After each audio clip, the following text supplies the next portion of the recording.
Mon mari a eu un accident de voiture et j'ai couru à l'hôpital. Ma fille et moi sommes entrés dans sa chambre et nous avons fixé son corps inconscient. Puis, ma fille a attrapé ma main avec des doigts tremblants, les larmes aux yeux, et a chuchoté. « Maman, pars maintenant, avant que papa ne se réveille, il sera trop tard. » Avant de commencer l'histoire, n'oubliez pas de laisser un like et de vous abonner à la chaîne pour voir plus d'histoires comme celle-ci. Je fixais mon mari, inconscient dans son lit d'hôpital. Ma fille Emma serrait ma main, tout son corps tremblant. « Maman, il faut qu'on s'enfuit avant que papa se réveille. » 3 jours plus tôt, je pensais que nous formions la famille parfaite. Mais j'avais tort. En tant que directrice régionale des ventes pour une entreprise pharmaceutique, je passais la moitié de chaque mois en déplacement. San Francisco, Los Angeles, Seattle. Tandis que je faisais mes tournées sur la côte ouest, un sentiment de culpabilité persistait toujours dans un coin de mon esprit. Je m'en voulais de laisser Emma, âgée de 12 ans, à la maison, de ne pas être là comme une mère devrait l'être. Mais mon mari, David, était le père parfait. Ingénieur système travaillant à domicile, il n'oubliait jamais d'aller chercher Emma à l'école et gérait les tâches ménagères à la perfection. Les voisins le qualifiaient de père idéal, et il était actif à l'école en tant que vice-président de l'association des parents d'élèves. Je me sentais donc en sécurité pour me concentrer sur mon travail. Avec David à la maison, tout irait bien. C'est ce que je croyais. Mais dernièrement, quelque chose clochait chez Emma. Ses notes restaient excellentes, mais ses sourires s'étaient fait plus rares. Elle me parlait moins et semblait éviter de se retrouver seule avec son père. Les matins où je partais en voyage d'affaires, quand Emma me disait « bon voyage », je décelais une lueur de peur dans ses yeux. Mais je me disais que c'était simplement les changements typiques de l'adolescence.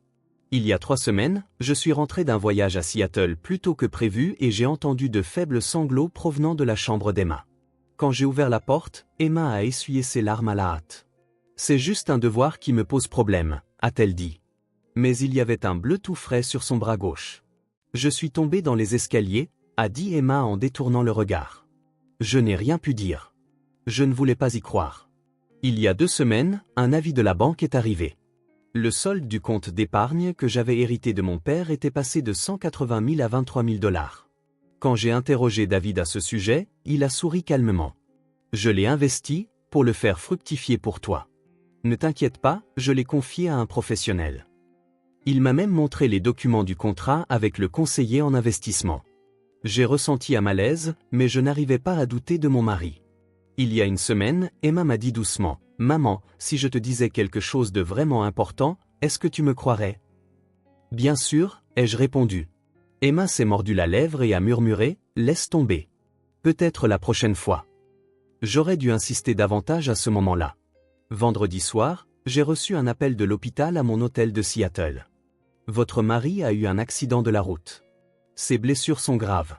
Venez immédiatement, s'il vous plaît. Avec des mains tremblantes, j'ai réservé le premier vol et suis rentré à San Francisco.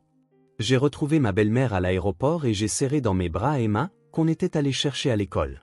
Le visage d'Emma était pâle, tout son corps tremblait. Dans la voiture, ma belle-mère a dit, David allait faire les courses du week-end. Il est toujours si prudent, pourtant. Mais Emma, elle, ne disait rien.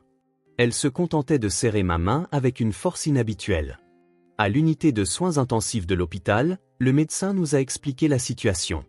Traumatisme crânien, fractures multiples, état comateux. Sa vie était sauvée, mais il ne savait pas quand il se réveillerait. Cela pourrait prendre des jours, voire des semaines. David était enveloppé de bandages, relié à un respirateur. Le mari parfait que je connaissais n'était plus là. Ma belle-mère s'est effondrée en larmes dans la salle d'attente. Mais Emma ne pleurait pas. Elle fixait simplement la porte de la chambre de son père. Quand j'ai essayé de la prendre dans mes bras, le corps d'Emma s'est raidi. « Emma, ça va ?» ai-je demandé. « Maman, tu restes à l'hôpital ce soir ?» m'a-t-elle demandé en retour. « C'est prévu ?» ai-je répondu. Et Emma a dit, « Je peux rester avec toi, moi aussi ?» Normalement, elle aurait voulu rentrer à la maison. Pourquoi voulait-elle être près de son père? Non, ce n'était pas ça. Emma surveillait son père. Quand j'ai compris cela, un frisson m'a parcouru l'échine. Tard dans la nuit, ma belle-mère est rentrée chez elle, nous laissant seuls, Emma et moi. Emma était assise sur la chaise au chevet de son père et n'a pas dormi de la nuit. Elle fixait le visage de David, comme si elle ne pouvait pas le quitter des yeux un seul instant. À 2 heures du matin, Alors que j'essayais de la couvrir d'une couverture, elle a dit doucement, « Maman ». Sa voix tremblait. « Il y a quelque chose que tu dois savoir avant que papa se réveille. » « Qu'est-ce que c'est ?» ai-je demandé en m'asseyant à côté d'elle. D'une main tremblante, Emma a sorti une tablette de son sac à dos. Un dossier protégé par un mot de passe était intitulé « Preuve ». Ne l'ouvre pas tout de suite, mais si papa a l'air de se réveiller, ouvre-le immédiatement et ensuite, cours. Emma, qu'est-ce que tu racontes? Ma propre voix se mit à trembler. Emma prit une profonde inspiration et me regarda droit dans les yeux. Quand tu es en voyage d'affaires, papa n'est pas gentil. Il n'est gentil que devant les autres. Mon sang se glaça. J'avais peur d'entendre la suite. Mais Emma a continué, papa me frappe. Pas tous les jours, mais quand tu n'es pas là. Pourquoi ne me l'as-tu pas dit avant? Ai-je haussé le ton sans le vouloir. Les larmes montèrent aux yeux d'Emma. Je ne pouvais pas te le dire. Papa a dit que si je te le disais, il t'enverrait à l'hôpital. Je pensais qu'il le ferait vraiment, parce que quand papa me frappe, ses yeux sont si froids, comme si je n'étais même pas humaine. J'ai serré Emma dans mes bras. Je suis désolé. Je suis désolé. J'ai répété encore et encore. Je suis désolé de ne pas avoir remarqué. Je suis désolé de ne pas t'avoir cru. Emma pleura doucement contre ma poitrine. Après un moment, elle a essuyé ses larmes et a recommencé à parler. Ce n'est pas tout, maman. Papa a une autre famille. J'étais sans voix. Je ne comprenais pas les mots d'Emma. Une autre famille. Je n'arrivais pas à saisir ce que cela signifiait. Il y a 6 mois, une photo est arrivée sur le téléphone de papa. Papa avec une femme que je ne connaissais pas et un petit garçon. La légende disait photo de famille. Emma a poursuivi, je l'ai vu pendant que papa était sous la douche. Mais il m'a surprise. Il m'a frappé très fort. Papa a dit qu'il préparait une fête surprise pour toi et que je devais garder le secret. Emma a retroussé sa manche. Il y avait d'innombrables marques d'anciens bleus, allant de décoloration violette à des ecchymoses jaunâtres en cours de guérison. Le bras de ma fille était couvert des traces de cette violence, mais je savais que c'était un mensonge. La voix d'Emma avait un calme qui dépassait ses 12 ans. Parce qu'après ça, papa a commencé à partir en soi-disant voyage d'affaires le week-end. Il ne partait jamais quand tu étais à la maison. Alors, j'ai mené mon enquête. J'ai trouvé l'ancienne tablette de papa et j'ai suivi les données de localisation. Phoenix, Arizona. Toujours la même adresse. Les yeux d'Emma ne contenaient plus de la peur, mais de la détermination. Alors j'ai commencé à enregistrer. Chaque fois que papa me frappait, me criait dessus, tout. Emma a pointé la tablette. J'ai aussi enregistré des choses sur ton argent. Papa était au téléphone avec quelqu'un. Il a dit que s'il retirait encore 50 000 $, le plan serait complet. Je tremblais. L'héritage de 180 000 $. Le seul legs que mon père m'avait laissé. La raison pour laquelle il avait disparu. Ce n'était pas un investissement. C'était une escroquerie. Emma, tu as porté ça toute seule pendant 6 mois. J'ai pris le visage de ma fille entre mes mains. Tu as dû avoir si peur. Emma a hoché la tête. Mais je voulais te protéger. Papa a dit que si tu le découvrais, il te ferait disparaître. Il a dit qu'il ferait en sorte que ça ressemble à un accident. Alors, j'ai rassemblé des preuves. Je me suis dit qu'un jour, je pourrais les utiliser. Emma avait enduré la violence tout en collectant des preuves pour protéger sa mère. J'étais anéanti par ma propre impuissance. Le matin est arrivé et la lumière du samedi a inondé la chambre d'hôpital. Je n'avais pas dormi du tout. Je n'avais toujours pas le courage de regarder la tablette d'Emma, mais je sentais quelque chose s'effondrer bruyamment dans mon cœur. Le mari parfait, le père idéal. Tout n'avait été qu'un mensonge. À 9 heures, la porte de la chambre s'est ouverte.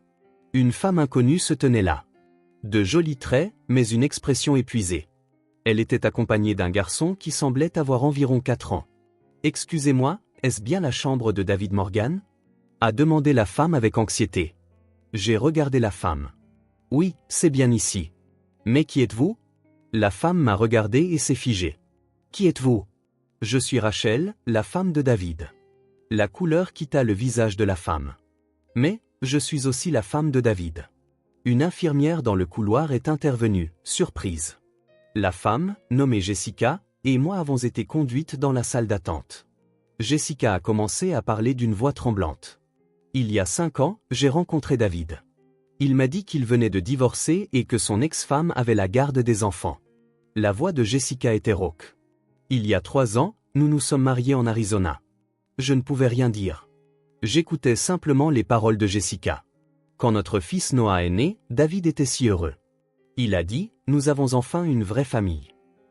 Jessica serra le garçon dans ses bras.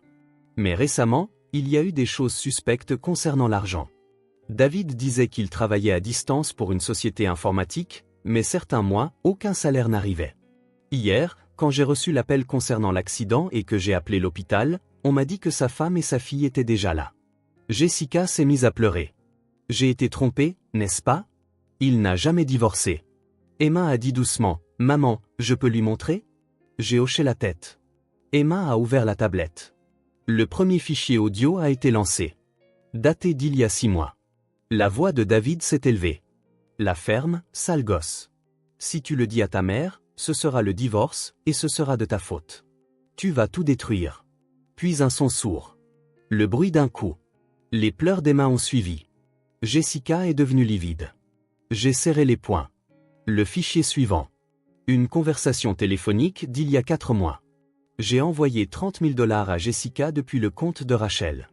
Rachel n'a rien remarqué. Elle est toujours en voyage d'affaires. Elle ne regarde même pas ses relevés. La voix de David était aussi calme que s'il discutait d'une affaire commerciale. Et le 3e fichier, il y a 2 mois. Le plan se déroule bien. Dans 3 mois, je déplacerai toutes les économies de Rachel. Après ça, l'argent de l'assurance. Il suffit de faire en sorte que ça ressemble à un accident. Je tremblais. Jessica tremblait aussi. Emma a montré preuve après preuve. Des captures d'écran des relevés bancaires de David, des registres de virements de compte à mon nom vers des comptes au nom de Jessica. Un total de $157 000. Presque tout mon héritage avait été versé sur le compte de cette femme inconnue. Il y avait aussi des fichiers de mai. Des échanges entre David et quelqu'un qu'il prétendait être un conseiller en investissement. Mais en regardant les adresses e-mail, il s'agissait de faux comptes que David avait créés. Des emails qu'il s'était envoyés à lui-même pour me tromper. Emma a dit, « Maman, papa essayait de nous tuer. Il a dit qu'il ferait en sorte que ça ressemble à un accident. Cet accident, papa conduisait en état d'ivresse. » Emma a continué, « J'ai entendu les ambulanciers parler. Ils ont dit que son taux d'alcoolémie était 2 fois supérieur à la limite légale. Mais papa ne boit pas. Du moins, pas devant les gens. » Les yeux d'Emma étaient froids. J'ai tout compris. David avait essayé de mettre en scène sa propre mort accidentelle. Un plan pour obtenir l'argent de l'assurance et s'enfuir avec Jessica, mais il avait échoué et s'était retrouvé gravement blessé lui-même. J'ai pris une profonde inspiration et une détermination glaciale s'est installée dans ma poitrine. Jessica, tu es une victime, toi aussi. Je l'ai regardée dans les yeux et j'ai dit. Jessica a hoché la tête en pleurant. Travaillons ensemble. Mettons un terme à tout ça avant qu'il ne se réveille. Emma a serré ma main. Maman, j'aiderai aussi. Samedi après-midi, j'ai agi immédiatement. Il n'y avait pas de temps à perdre dans les émotions. Emma avait enduré pendant 6 mois. En tant que mère, je devais protéger ma fille cette fois-ci. Le premier appel que j'ai passé était à Margaret Chen, une avocate spécialisée en droit de la famille que m'avait recommandé une amie. Bien que ce fût un samedi, elle m'a dit de venir à son bureau tout de suite. Au bureau de Margaret, je lui ai montré la tablette d'Emma. Après avoir écouté les enregistrements et regardé les photos, elle a froncé les sourcils. Ce n'est pas une simple affaire de divorce, a dit Margaret d'une voix calme et ferme. Il y a bigamie, escroquerie, maltraitance d'enfants, et même une possible tentative de meurtre. D'abord, nous allons sauvegarder toutes les preuves d'Emma sur le serveur du cabinet d'avocats. Ensuite, nous signalerons les faits à la police et au service de protection de l'enfance. Margaret était déjà en action. Elle m'a également présenté un détective privé, Tom Harrison, un ancien agent du FBI.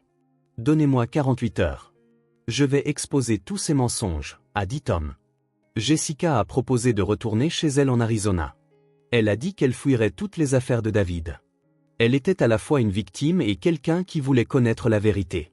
Nous avons promis de rester en contact. Dimanche soir, Tom a appelé. Sa voix était tendue. Rachel, veuillez vous asseoir. Ce que je vais vous dire est choquant. Le vrai nom de David Morgan est David Mitchell. Tom a commencé son rapport de manière factuelle. Il a un casier judiciaire pour fraude à New York il y a 10 ans. Après avoir été libéré avec sursis, il a changé de nom. Son premier mariage pourrait aussi avoir été bigame. Nous avons obtenu des informations sur une autre victime, une femme dans le New Jersey. Mon esprit s'est vidé. Ce n'était pas un crime de hasard. David était un escroc en série qui avait systématiquement trompé des femmes. Nous avons suivi les flux d'argent, a poursuivi Tom. Sur votre héritage de 180 000 $, 157 000 ont été transférés sur un compte aux îles Caïmans. De là, de petites sommes ont été virées sur le compte de Jessica, probablement pour la faire passer pour une complice. Les 23 000 $ restants ont été convertis en espèces et stockés dans le coffre-fort caché de David. Jessica l'a trouvé. Il y avait en fait 45 000 $ en espèces cachées. Cela inclut probablement de l'argent volé à d'autres victimes. Nous avons également enquêté sur les abus envers Emma. Nous avons obtenu les registres de l'infirmerie de l'école. Au cours de la dernière année, elle s'y est rendue 7 fois pour des bleus inexpliqués. Son professeur principal a également témoigné qu'il avait remarqué qu'Emma semblait effrayée récemment. Concernant l'accident, la voix de Tom s'est assombrie, les analyses de sang de la police ont montré un taux d'alcoolémie 2 fois supérieur à la limite légale. Cependant, il y a aussi des traces de sabotage des freins de la voiture. Il est très probable qu'il essayait de mettre en scène sa propre mort. Le bénéficiaire de l'assurance avait également été changé de vous à Jessica à l'avance. Il prévoyait probablement de vous tuer dans un accident simulé pour toucher l'argent de l'assurance. Mais pour une raison quelconque, le plan a mal tourné et il a fini par avoir l'accident lui-même. J'ai agrippé le téléphone. David avait essayé de me tuer. Emma aussi. Tout ça pour de l'argent. Lundi matin, la police m'a contacté. Ils ont dit qu'il y avait une demande d'information du New Jersey. Une femme nommée Sarah Williams avait vu les nouvelles de l'accident de David et avait contacté la police. Sarah avait 42 ans. J'ai parlé avec elle par appel vidéo. Ses yeux contenaient une profonde tristesse et en même temps de la colère. 8 ans auparavant, j'ai épousé David, a commencé Sarah d'une voix calme. Mais un jour, il a soudainement disparu. Il s'est enfui avec mes économies de 90 000 $. Je l'ai signalé à la police, mais ils ne l'ont jamais retrouvé. Ma fille Lily a été maltraitée par David. La voix de Sarah tremblait. Elle a 16 ans maintenant, mais elle suit toujours une thérapie. Les cicatrices émotionnelles sont profondes. J'étais horrifié. David avait fait la même chose il y a 8 ans. Tromper les femmes, les épouser, voler leur argent, abuser de leurs enfants, puis disparaître. Il avait répété ce schéma. Sarah, 90 000 $. Moi, 180 000 $. Jessica n'avait pas subi autant de dommages financiers directs, mais elle avait été trompée pendant 5 ans. Le total des préjudices dépassait 270 000 $. 3 enfants victimes, Lily, Emma, Noah. Lundi après-midi, nous nous sommes réunis dans une salle de conférence de l'hôpital. Emma et moi, Jessica, et Sarah par appel vidéo. L'avocate Margaret, l'inspectrice Lisa Park de l'unité des crimes familiaux de la police, une assistante sociale des services de protection de l'enfance et un enquêteur fédéral du FBI spécialisé dans la fraude. L'inspectrice Park a pris la parole. Nous allons inculper David Morgan, de son vrai nom David Mitchell, des infractions suivantes: bigamie, escroquerie à travers plusieurs États, détournement de fonds, multiples chefs d'accusation de maltraitance d'enfants, tentative de meurtre et fraude fédérale. Dès qu'il reprendra conscience, nous exécuterons le mandat d'arrêt. Margaret a poursuivi. Madame Rachel entamera une procédure de divorce d'urgence. Nous achèverons toutes les procédures légales pendant que David est dans le coma. Saisie des biens, retrait total de l'autorité parentale, ordonnance restrictive. Nous préparons tout. L'agent du FBI a ajouté, nous avons gelé le compte des îles Caïmans. Une récupération complète est possible. Nous lançons également une enquête nationale pour voir s'il y a d'autres victimes. L'assistante sociale des services de protection de l'enfance s'est adressée gentiment à Emma. Emma, tu as été vraiment courageuse. À partir de maintenant, nous allons te protéger. Tout contact avec David sera interdit. J'ai regardé Jessica et Sarah à travers l'écran.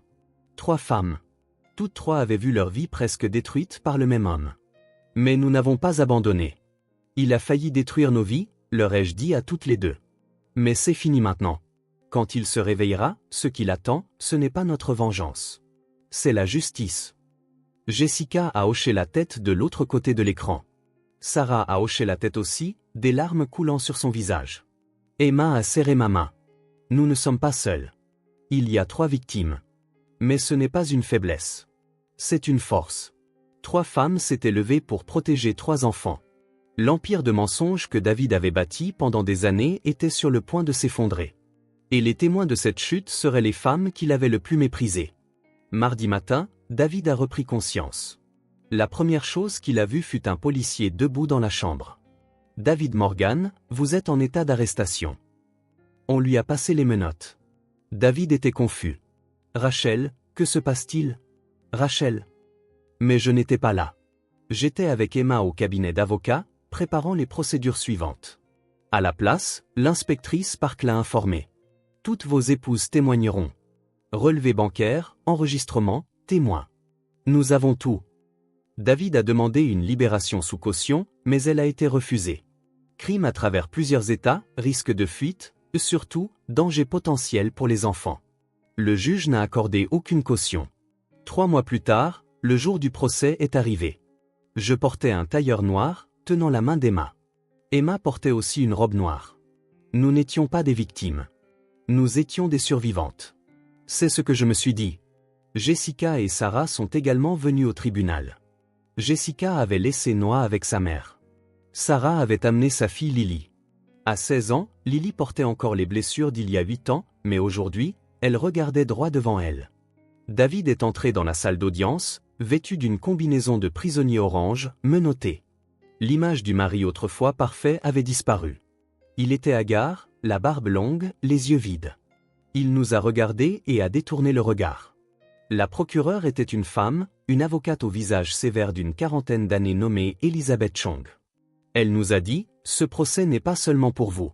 Il est pour toutes les victimes. » J'ai été le premier témoin. Je me suis tenu à la barre des témoins et j'ai posé ma main sur la Bible.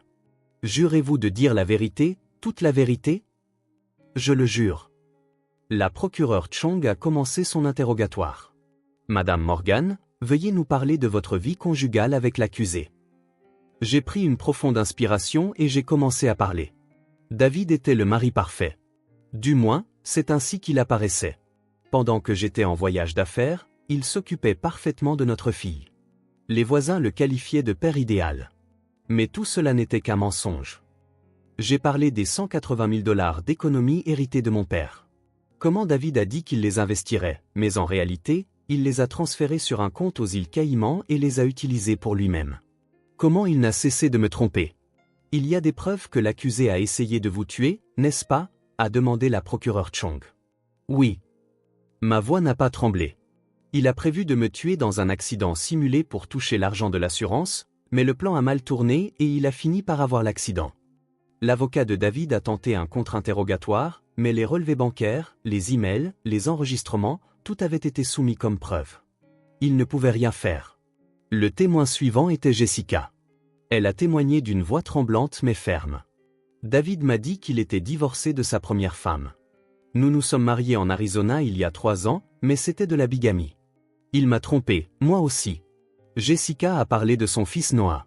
Comment David faisait semblant d'être un bon père, mais était impitoyable quand il s'agissait d'argent. Comment ses économies ont progressivement disparu, elles aussi. Le témoignage de Sarah a glacé toute la salle d'audience. Il y a 8 ans, David a soudainement disparu de nos vies, à ma fille Lily et à moi, emportant mes économies de 90 000 $. Lily avait 8 ans à l'époque. Elle était régulièrement maltraitée par David. Quel était l'état de Lily? A demandé doucement la procureure Chong. Sarah a pleuré. Elle a été diagnostiquée avec un syndrome de stress post-traumatique. Elle fait encore des cauchemars. Elle a peur des hommes. Même après 8 ans, les blessures ne sont pas guéries. Puis ce fut au tour d'Emma de témoigner. Emma s'est tenue à la barre des témoins. La jeune fille de 12 ans avait l'attention de toute la salle d'audience. Mais Emma n'a pas bronché. La procureure Chong a demandé gentiment, « Emma, peux-tu nous parler de la vie avec ton père ?» Emma a pris une profonde inspiration, puis a commencé à parler d'une voix claire. « Papa me frappait quand maman n'était pas là. Il y avait diverses raisons. Quand j'oubliais un devoir, quand je n'écoutais pas papa, mais le plus souvent, c'était quand je n'avais rien fait. » Un murmure a parcouru la salle. Le juge a appelé à l'ordre. Emma a continué. Papa disait que c'était de la discipline, mais ce n'en était pas. Quand papa me frappait, ses yeux étaient si froids. Comme s'il regardait quelque chose qu'il détestait. Tu ne l'as pas dit à ta mère, n'est-ce pas? Non. Emma a hoché la tête. Papa a dit que si je le disais à maman, il l'enverrait à l'hôpital. Je pensais que papa le ferait vraiment, parce qu'il pouvait me frapper si facilement. Je pensais qu'il pourrait aussi facilement faire du mal à maman. Mais tu as commencé à rassembler des preuves. Oui. À partir d'il y a 6 mois, Emma a pointé la tablette. J'ai commencé à enregistrer quand papa me frappait, me criait dessus, quand il était au téléphone à parler de mauvaises choses. J'ai tout enregistré. Pourquoi as-tu fait ça? Parce que je voulais protéger maman. Des larmes brillaient dans les yeux d'Emma. Maman travaillait si dur pour me protéger. Alors, j'ai pensé que c'était mon tour de la protéger. Un silence s'est installé dans la salle d'audience. Certains jurés pleuraient. Les enregistrements d'Emma ont été diffusés au tribunal. La voix de David a résonné. La ferme, sale gosse. Si tu le dis à ta mère, ce sera le divorce, et ce sera de ta faute. Tu vas tout détruire. Puis le bruit d'un coup. Les pleurs d'Emma. Un autre enregistrement. Le plan se déroule bien. Dans 3 mois, je déplacerai toutes les économies de Rachel. Après ça, l'argent de l'assurance. Il suffit de faire en sorte que ça ressemble à un accident. David a baissé la tête. Son avocat ne pouvait rien dire non plus. En tant qu'expert, un psychologue pour enfants a témoigné. Emma a subi un traumatisme grave. Cependant, remarquablement, son amour pour sa mère et son instinct de protection l'ont soutenu. Pour une enfant de 12 ans, collecter des preuves aussi calmement est extrêmement rare. Un expert bancaire a expliqué les flux d'argent. David a systématiquement continué à voler 3 femmes. Le total dépasse 270 000 $. Un expert en assurance a témoigné sur le plan de fraude à l'assurance. David a souscrit une police d'assurance vie de 500 000 $ avec Madame Rachel comme assurée. Il en était le bénéficiaire. Et il y a des preuves qu'il planifiait un meurtre déguisé en accident. Un agent du FBI a témoigné sur le passé de David. Son vrai nom est David Mitchell. Casier judiciaire pour fraude à New York il y a 10 ans. Après sa libération conditionnelle, il a changé de nom et s'est enfui. Après cela, il a continué à tromper plusieurs femmes. Les preuves étaient accablantes. L'avocat de David a tenté d'invoquer des problèmes d'état mental, mais l'accusation a immédiatement répliqué. C'était un crime prémédité. Il était parfaitement sain d'esprit. C'est précisément pour cela qu'il pouvait tromper les gens si habilement. Dans sa plaidoirie finale, la procureure Chong a regardé le jury. L'accusé a trompé 3 femmes, maltraité 3 enfants, volé plus de 270 000 $ et tenté un meurtre pour de l'argent d'assurance. Ce n'est pas une trahison amoureuse. C'est un crime prémédité. Donnez à l'accusé la peine qu'il mérite. Le jury a rendu son verdict en seulement 2 heures. Coupable sur tous les chefs d'accusation. Le jour du prononcé de la peine, le juge a regardé David avec une expression sévère. Vous avez utilisé la confiance pour blesser des innocents, en particulier votre propre fille. C'est impardonnable. 25 ans de prison. Sans possibilité de libération conditionnelle. Tout le monde dans la salle d'audience a soupiré de soulagement. J'ai serré Emma dans mes bras. Jessica et Sarah se sont étreintes. David a été emmené. Sans un regard en arrière, le masque du mari parfait s'était complètement brisé. 1 an s'est écoulé depuis la condamnation. J'ai acheté une nouvelle maison au bord de l'océan en Californie. L'héritage avait été entièrement récupéré, avec une indemnisation supplémentaire, j'étais financièrement stable. Mais j'avais retrouvé quelque chose de bien plus précieux. Le sourire de ma fille. Emma avait retrouvé sa joie de vivre. Elle a continué sa thérapie, guérissant progressivement ses blessures émotionnelles. Maintenant, elle avait beaucoup d'amis à l'école. Le week-end, Jessica et Noah venaient nous rendre visite. Parfois, Sarah et Lily venaient aussi. Samedi matin, Emma riait en entendant la voix de Noah jouer dans le jardin. Maman, Noah veut que je lui apprenne à jouer au football. Emma avait l'air vraiment heureuse. C'est très bien. Vas-y, ai-je souri. Jessica buvait du café avec moi dans la cuisine. Je n'arrive pas à y croire. Ce qui s'est passé il y a 1 an semble être un rêve, a dit Jessica en regardant par la fenêtre. À l'époque, je pensais que ma vie était finie. Mais maintenant, j'ai l'impression qu'elle vient de commencer. Il a failli nous détruire, mais nous n'avons pas cédé, ai-je dit.